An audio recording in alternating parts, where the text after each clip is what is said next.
Gibran juga terkejut. Kalau Pak Jokowi terkejut, Mas Gibran terkejut, kita sudah layak dan sepatasnya ikut terkejut. Terkejut. Ya. Mungkin bagian dari marketing juga ya. Aku juga nggak tahu ini. Bagian kayak, dari marketing. Iya, biar ketika dia ngupload tentang politik, mungkin anak-anak seusiaku bakal tertarik juga gitu. Karena selama ini gini Mas. Jadi dia sudah merasakan yang namanya gairah berbeda, sehingga muncul gairah politik ya.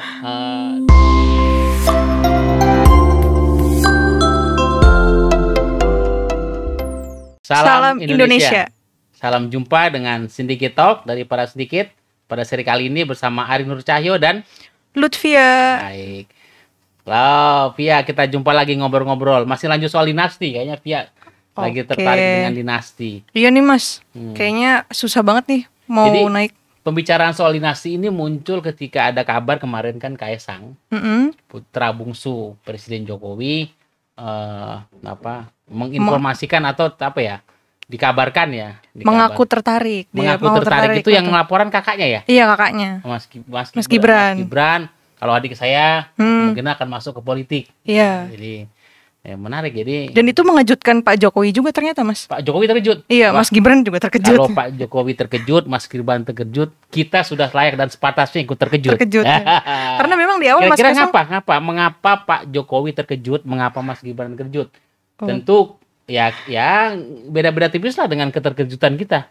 Iya benar. Kalau menurut Pia, gaya seorang Mas Kaesang itu kan malah milenial banget tuh kan. Ketika dia tampil di publik, di media sosial tuh, dari postur badannya, gayanya, bahasa diksi pilihan katanya itu kan milenial banget. Benar-benar. Itu mewakili generasi lah. Kira-kira gambaran generasi milenial, Gen Z itu kira-kira ya seperti Mas Kaesang. Mas Kaesang. Di Twitter tuh dia sering ini tau Mas, sering ngupload sesuatu yang kocak gitu, meme-meme yang lucu. Kocak, bahkan bapaknya sendiri dicengin gitu ya? Iya benar-benar. Dan itu menarik perhatian buat kami semua sih gitu, yang suka main Twitter gitu kan banyak di generasi milenial dan Z. Jangan-jangan dia ngomong masuk politik ini juga baru iseng-iseng juga gitu loh, belum tentu benar. Tapi bisa juga serius gitu loh. Iya. Tapi respon teman-teman segenerasi nih, anak-anak muda, responnya lebih tone-nya positif, apresiasi gitu ya. Dalam arti kaget tapi kemudian apresiasi, atau lebih kaget tapi atau menyayangkan gitu. Entah juga sih Mas, tapi secara kehidupan sehari-hari gitu, aku lihat kayak Mas Kaesang kan ini dia pebisnis ya. Dia kan punya usaha sih, pisang goreng itu ya. Sang pisang itu. Nah, itu pernah makan belum ya? Pernah. Enak ya? Iya.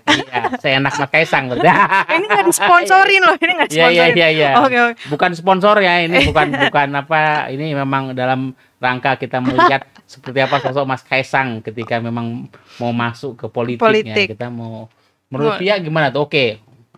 Kalau secara politik entah sih Mas, cuma ada juga yang kecewa karena mereka sangkut pautkannya dengan dinasti politik, karena kita tahu Pak Jokowi itu anaknya Mas Gibran dan menantunya Mas Bobi itu kan masuk dalam pemerintahan gitu. Terus Mas Kaesang yang awalnya itu menolak untuk masuk politik, ternyata dia akhirnya masuk juga gitu. Dan itu emang cukup mengagetkan.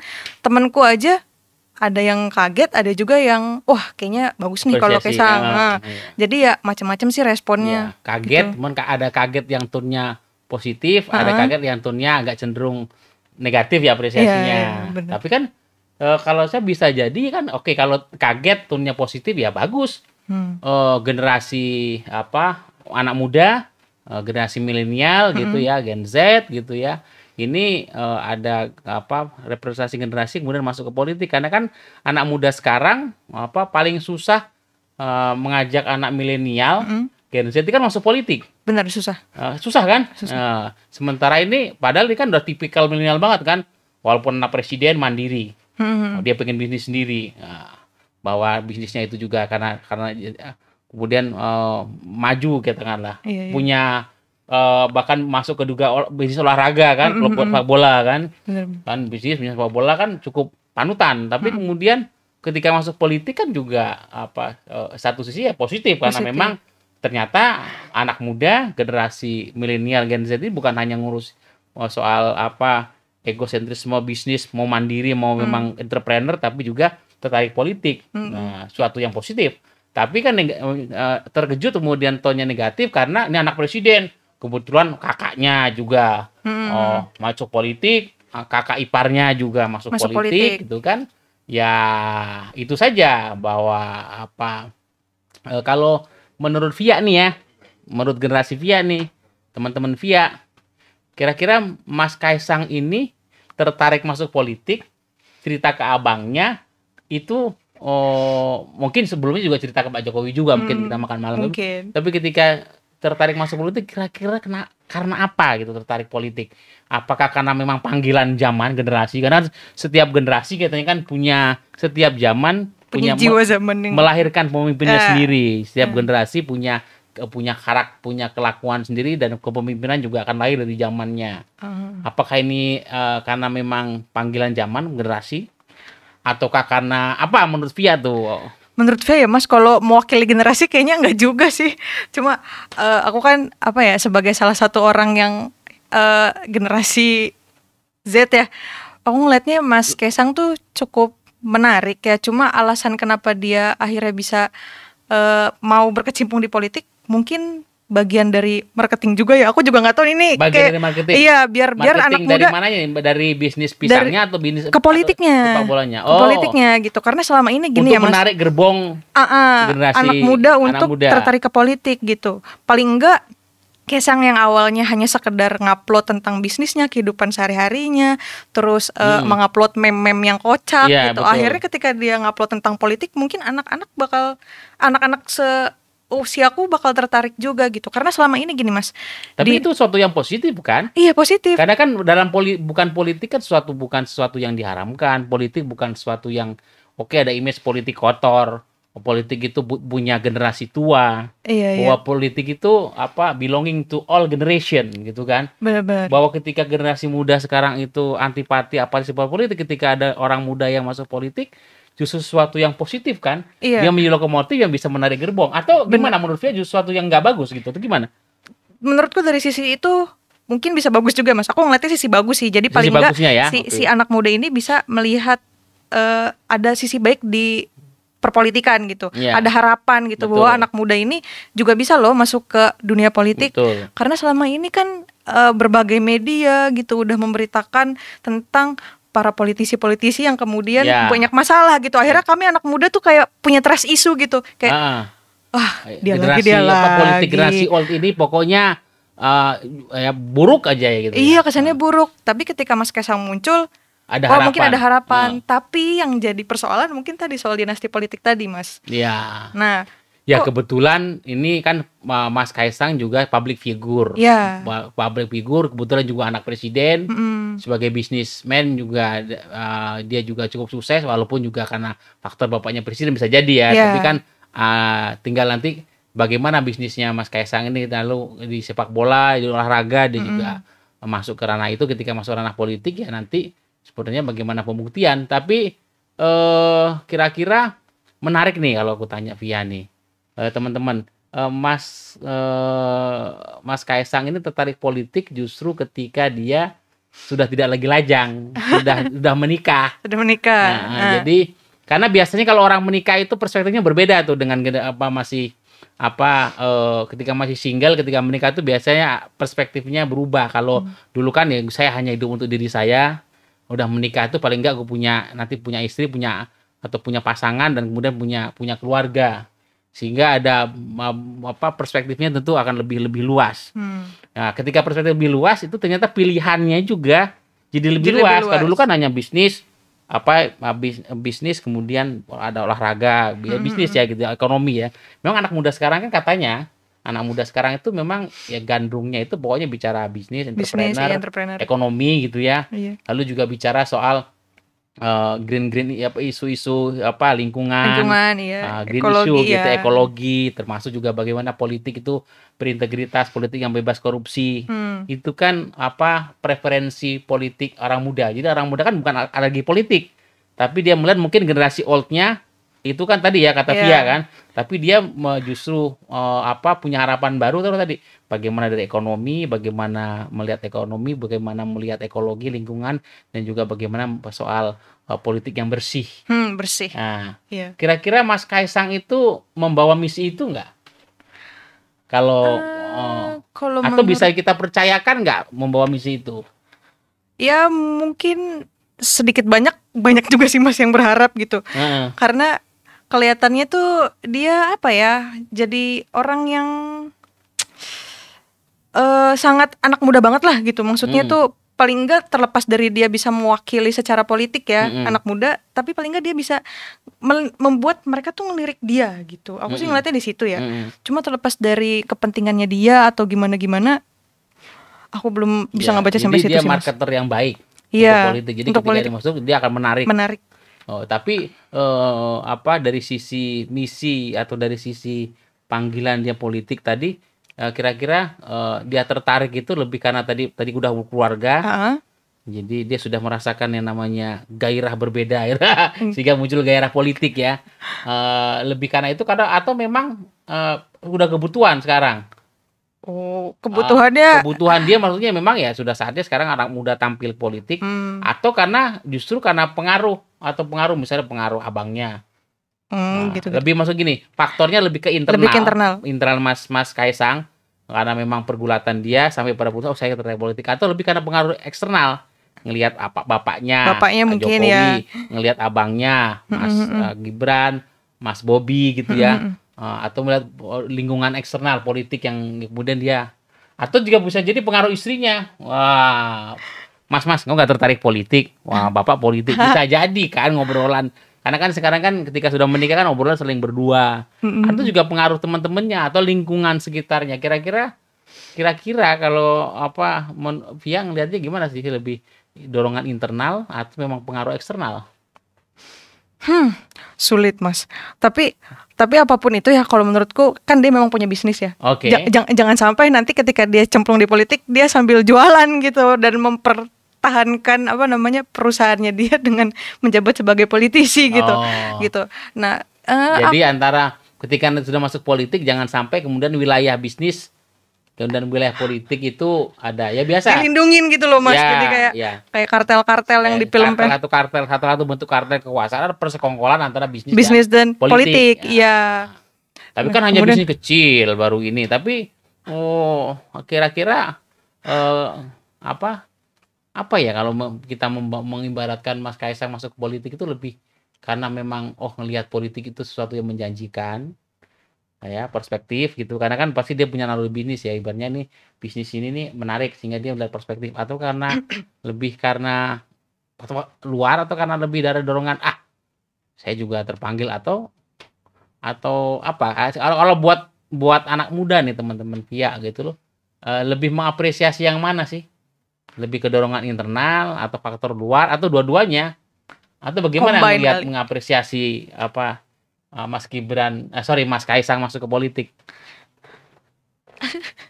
Kalau tadi ya Mas kembali ke soal motivasinya dari internal apa eksternal, aku nggak bisa menjamin kalau dia internal doang gitu, karena setauku emang Mas Kaisang itu menolak gitu masuk ke politik. Kok tiba-tiba maju gitu, itu jadi pertanyaan besar juga sih. Dan aku ketika itu muncul gitu, aku jadi mempertanyakan gitu. Jadi kepikiran peran parpol Mas. Kenapa sih yang akhirnya kemudian disorot lagi tuh orang-orang yang udah maksudnya PDIP. Jadi PDIP PD Perjuangan melihat peluang posisi Mas Kaisang untuk menjadi lokomotif yang menarik gerbong anak muda seperti itu. Iya, contohnya seperti itu gitu. Dan itu kan sebenarnya kalau ngomongin dinasti politik kan bukan sekedar Mas Kaisang doang ya Mas ya, yang tadi kayak Mas AHY gitu ya, dan segala macam gitu. Dan aku pikir gitu sih, maksudnya aku jadi berpikir ini ada masalah apa ya di dalam partai gitu. Kok pada akhirnya yang kemudian jadi pentolan-pentolan tuh orang yang sebelumnya itu ada hubungan kekerabatan ya itu. Kenapa gitu? Apakah nggak ada kader-kader lain mungkin yang mumpuni gitu? Kenapa harus dilihat dari situ gitu? Ya, baik, misalnya partai-partai, kemudian pemimpin politik muda, kemudian mereka tertarik politik karena memang kebetulan kekerabatan, ya saya pikir pintu masuknya kan bisa dari mana saja orang tertarik. Tapi kalau menurutku ya, tapi bagaimana nanti dia melakukan pembuktian untuk dalam proses politiknya, bagaimana dia tetap menjamin bahwa akuntabilitas publik dalam proses politiknya, itu yang lebih penting, bukan pertama-tama starting positionnya. Starting position. Jadi tapi melihat Mas Kaisang mau masuk politik ini, kalau kita lihat juga banyaknya juga politisi-politisi muda di partai-partai, sesuatu yang mungkin harapan ke depan cukup menjanjikan. Ataukah memang kehadiran Mas Kaisang ini dan wakil politisi muda itu, pertanyaan saya adalah apakah bisa diharapkan menjadi arus baru untuk tadi sebenarnya kritik dari generasi muda, generasi milenial Gen Z ini terhadap praktik politik generasi seniornya. Apakah mampu menghela, mendorong sehingga ada sebuah perubahan untuk wajah politik yang tadi ya sesuai dengan prinsip mana ya, lebih mengakomodasi, kalau bisa prinsip ekonomi misalnya, mengakomodasi prinsip-prinsip kesejahteraan rakyat. Lalu bicara soal bagaimana soal lingkungan, ekologi, bagaimana politik ke depan itu lebih punya karakter yang bisa care, peduli pada yang miskin, yang tertinggal, yang kemudian tertindas misalnya, yang termarginalkan. Itu kan sebuah panggilan politik yang genuine. Soal bicara ekologi kan, kalau kita peduli pada lingkungan, ya bumi ini, tentu juga kita peduli pada sesama. Selama ya kan eksploitasi kemudian menjadi care, peduli. Tapi kemudian juga isu-isu politik yang bersih, politik yang anti korupsi, politik berintegritas, itu kan juga justru sebuah antitesa untuk kondisi politik sekarang yang jamak dengan korupsi, KKN segala macam. Saya lebih melihatnya pertaruhan generasi sekarang adalah tadi dia bisa menghela, membawa, mendorong sebuah arus perubahan untuk tadi nilai-nilai politik atau nilai-nilai hidup yang memang menjadi kegandrung atau menjadi preferensi orang-orang muda. Nah, persis di sana. Apakah saya sebagai generasi yang lebih senior dari Via dan lebih senior dari Mas Kaisang bisa berharap pada kondisi itu, bahwa generasi baru ini, generasi muda ini bisa mengharap membawa sebuah perubahan baru untuk wajah politik baru misalnya. Justru kan ini yang harus kita gaungkan. Oke, dan dinasti, oke, kerabatan, tetapi kan itu sebuah starting point. Tetapi ketika untuk sesuatu yang untuk tujuan, untuk misi yang lebih besar, untuk membawa gerbong politik baru, haluan baru politik, kan tentu sesuatu yang kenapa tidak begitu loh, bahwa justru beban politik. Jadi kan politik kekerabatan, dinasti ini punya beban, bahwa beban politik supaya punya kepemimpinan yang paling tidak sama dengan kerabatnya, keluarganya, ayahnya atau ibunya yang sudah duluan masuk politik. Punya beban itu. Dia punya beban pada keluarganya sebenarnya, untuk bisa juga punya beban kepada, atau punya tanggung jawab ya, punya beban terhadap keluarganya, juga punya tanggung jawab pada generasinya untuk politik baru ini. Kalau saya ngeliat gitu, kalau Pia ngeliatnya gimana? Iya, gimana ya, kalau anak muda sih ngeliatnya yang real-realnya gitu. Ini sejauh, jadi ngeliatnya bukti. Yang ngomongin gua tadi belum real ya.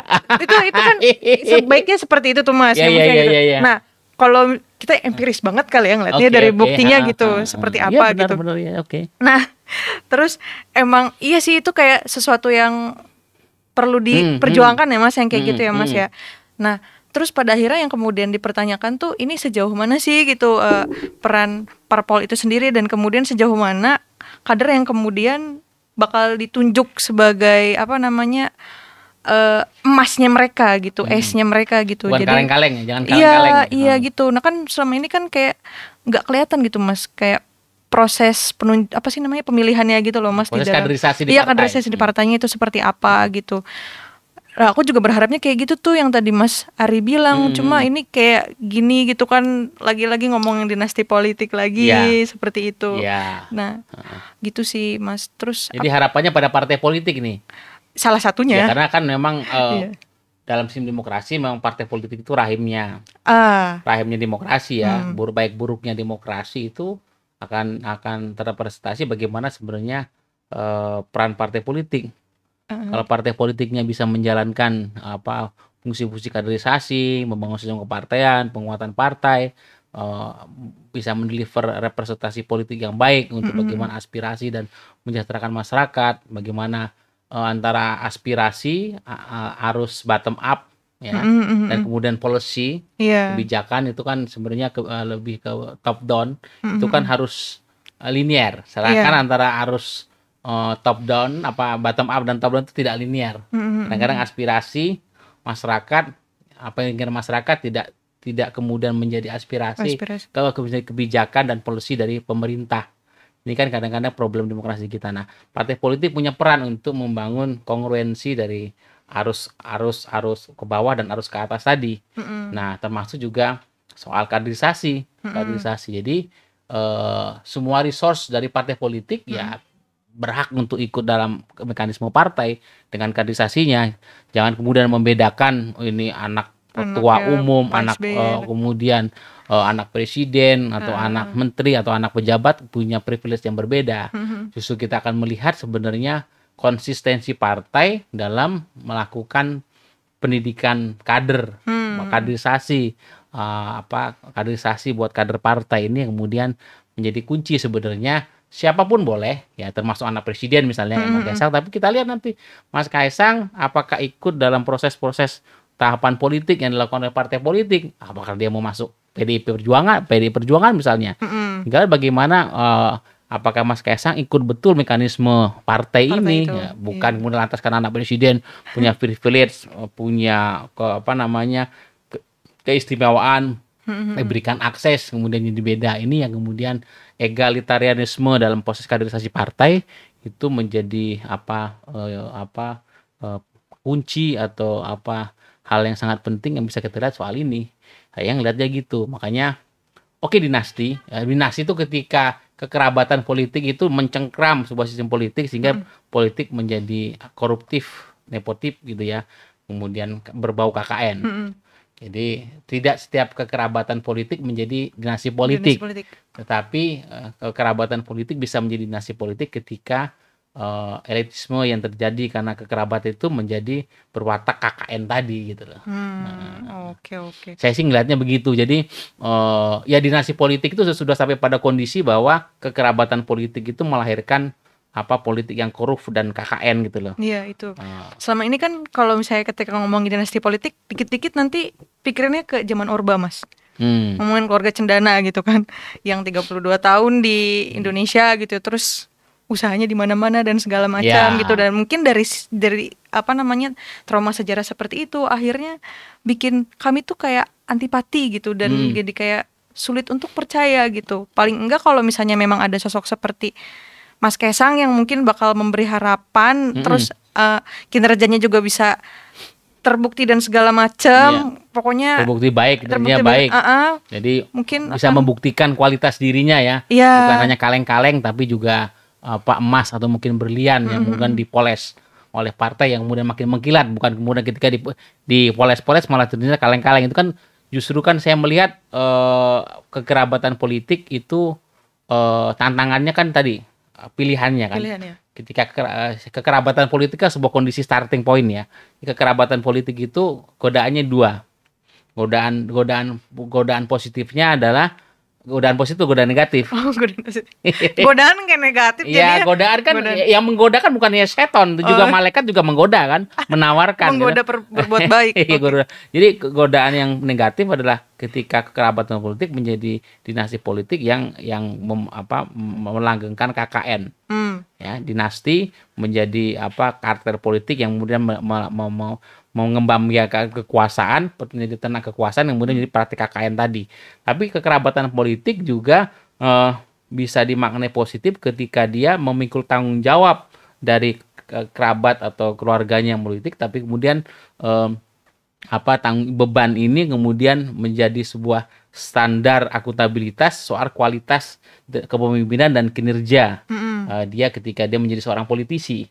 Kemudian bagaimana dia bisa menerjemahkan aspirasi generasi dan zamannya. Ini kan karena orang yang berangkat dengan posisi starting point yang di atas rata-rata seperti anak presiden, itu kan dia punya beban politik untuk bisa minimal, kayak misalnya pas Kaisang, Mas Gibran, minimal dia punya karakter kepemimpinan dan kinerja karir kepemimpinan politik dan kemudian kinerja yang minimal, paling tidak standarnya itu seperti bapaknya, seperti Pak Jokowi, kan begitu. Tetapi pada sisi lain, itu kan godaan positifnya. Iya, positif. Dia terpanggil untuk gua harus lebih baik, minimal kayak bapak gua. Atau gua lebih baik dari bapak gua. Atau malah makanya tadi dia kerabatan politik bisa masuk menjadi dinasti dan kemudian menjadi klan politik yang kemudian menjadi peternak kekuasaan. Ini kan tetap pada dua cabang posisi ya. Tinggal mana baik keluarganya Pak Jokowi, keluarganya Pak SBY misalnya kan, itu kan anak-anaknya yang masuk ke politik semua. Sekarang ibaratnya kan sama saja nih. Iya. Mau baik Pak Jokowi, baik Pak SBY kan sarwa keneh kata orang Sunda kan. Sarwa keneh. Tetapi kan yang kemudian membedakan adalah outputnya. Kepemimpinan atau karir politik seperti apa dari anak-anak presiden ini. Outputnya nanti kan akhirnya kan persoal pembuktian. Justru pembuktian ini mereka punya beban dan tanggung jawab yang lebih dari polisi rata-rata. Apakah menjadi sesuatu yang bumerang merusak atau justru sesuatu yang positif karena dia bisa menaikkan tingkat kepemimpinan seperti gue lebih baik dari bapak gue kan gitu. Justru generasi ini tadi justru bagaimana menitipkan pesan ini menurut gue ya kepada misalnya kepada Mas Kaisang, kepada Mas Gibran, kepada Mas AHY, kepada Mas Ibas, supaya ya lo harus lebih baik dari bapak lo sehingga standar kepemimpinan kinerja generasinya Via dan kawan juga naik. Kan beda setiap ketika ada standar tertentu dia menjadi katakanlah ukuran bagi kepemimpinan berikutnya generasi gitu loh. Memang setiap zaman punya pemimpinnya sendiri, setiap generasi punya pemimpinnya sendiri. Tetapi kepemimpinan sebelumnya, kepemimpinan seniornya sebelumnya mestinya menjadi sebuah standar sehingga kita jadi peningkatan benchmark untuk kepemimpinan berikutnya. Nah, benchmark ini ya yang harusnya kita selalu pesankan kepada politisi-politisi muda yang ayahnya atau berangkat dari perkerabatan politik. Jangan sampai masuk ke dinasti politik, tapi justru menjadi katakanlah politik membangun politik yang kemudian bisa menarik gerbong generasi yang nanti bisa tadi dengan benchmark yang menjadi lebih baik gitu loh. Kalau menurut Via gimana? Apakah begitu bisa diharapkan kepada Mas Kaisang misalnya, atau Mas Gibran, atau ke Mas AHY atau Mas Ibas misalnya, atau pada Mbak Puan misalnya? Mas, generasiku tuh banyak orang sinis, Mas. Oh iya. Generasi ya sinis karena tadi persis karena generasi anunya kan mau punya karakter yang tadi ya, yang memang tidak menjadi referensi atau kemuakan. Kemuak atas sejarah di masa lalu kali ya. Iya, masa lalu dan generasi seniornya. Itu. Ngomong-ngomong waktunya udah habis, Mas. Oh, udah habis ya? Udah habis belum? Cukup ya, udah habis ya waktunya. Baik, terima kasih untuk obrolan Syndicate Talk pada seri kali ini. Kita jumpa pada seri berikutnya. Salam Indonesia.